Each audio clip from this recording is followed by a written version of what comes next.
have been around.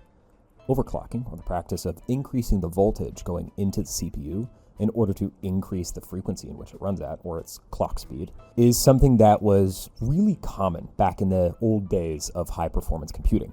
We did it a lot, so much so that we actually trademarked the term hyperclocking, which is something that won us a lot of rewards.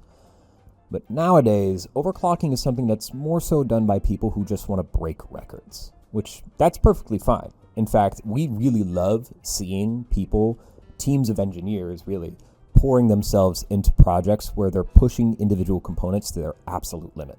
It's pretty cool to watch too.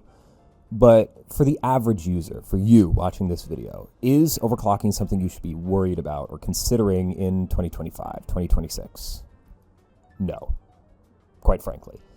And we can say this with some confidence. The individuals who are actually going to be overclocking their modern CPUs are people who have already done the research for the very, very niche thing that they need to do with it. So this video is not for you. This video is for people who are curious about what overclocking is and how it affects your CPU and if it's relevant in the modern era. And quite frankly, it's not, for a variety of reasons. First of which is that there is greater risk than reward. The risk is the same as it's ever been, which is if you increase the voltage to the CPU, you increase the heat that it puts off. That heat can cause freezes, crashes, stutters in the short term, generally CPU instability, which on its own, an unstable but fast CPU is going to be worse than a regular speed stable CPU.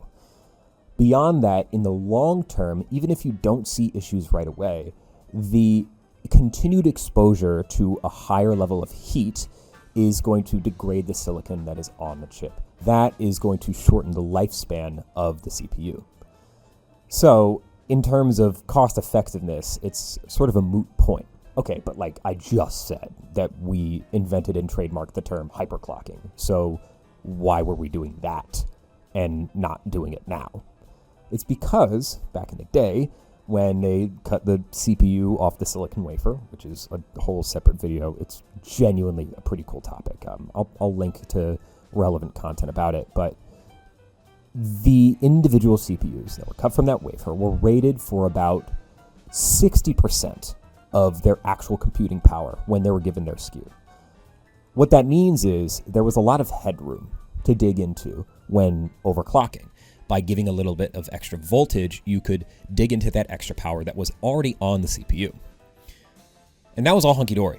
But nowadays, it's simply not the case. That headroom is not there anymore, at least not in the same volume. CPUs are generally coming with more cores. So it used to be 1 or 2 cores on a CPU. Now it's 4, 8, 16, even 24 on just consumer-grade chips. And the individual cores are being fed more electricity by their transistors. VRMs are a whole separate topic. I'll link to a video that we did on that. But more electricity is coming in the first place. And finally, the TDP of these CPUs is much higher. AMD and Intel are really going at each other's necks in terms of like a performance war. So they're squeezing every drop out of the silicon that they put in their chips.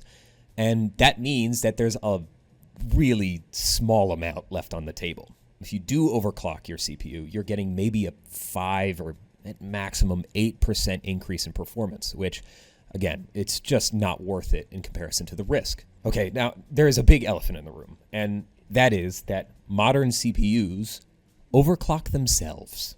That's right. Modern CPUs will identify which cores need extra power, and they will increase the voltage that is going to those cores and overclock them individually. And when that power is no longer needed, they will ramp down the power and bring it back to cruising altitude with the rest of the cores. This means that the exposure to heat is lessened and the lifespan of the CPU is increased because it's only using that power when it needs it and not all the time. Overclocking is asking all of the cores to use all of that power all of the time, which means, yes, an increase to performance, but a lot more heat and a lot more degradation within the chip. Finally, CPUs nowadays are really fast. More fast than they've ever been in the past, which is something you can say any day of the week. But they've been getting even faster between generations as compared to, say, 2 decades ago. I'll put a graph up on screen, but the point is that most end users are not using all of the juice that their CPU is packing. And when they do tap into that power, it's through the engineered process of individual cores being overclocked, or Intel uses the term turbo speeds, AMD uses the term boost speeds, but it doesn't really matter. The process is the same. So, should you overclock your CPU? No, almost certainly not. And if you know, you know. I understand that there are exceptions, but I'm pretty confident in telling our viewers that you can worry less about this topic, because there have been many, many billions of dollars and decades of research poured into making sure your CPU gets the most out of what it's made of. So if you would like one of these fancy CPUs on a brand new PC, then we can hook you up. Call the number on screen or visit us at our website, and we will tailor make a PC to fit exactly your needs. This has been Marcus with Velocity Micro. Thanks so much for watching, and I'll catch you in the next one. Cheers.